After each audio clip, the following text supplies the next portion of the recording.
FTAI Stock Thursday. Let's talk about, man, like, because FTAI Stock announced for me, like, when you just look at it from a 5-minute chart, 15, let's say, or anything else, seems like it's just going up, right? And I get it, you know, because it was 10% up even for the day. Market cap of 9.4 billion. This should be like a certified beauty. The reality is that it's just melting down for me. Melting down, like, it's ran up for like the longest time, and I genuinely think unless we start breaking above 130 bucks, this is just still going to be a bearish market for me, a bearish range. So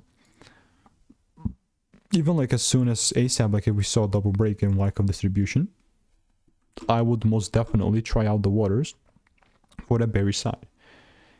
And that bearish side is only for now, not forever too. So yeah, it's not financial advice. I will most definitely continue to keep you updated. So if you want to make more money trading in a simple and lean way, just click the first link in the description. It's a free newsletter, and I will see you in the next one. Goodbye and enjoy.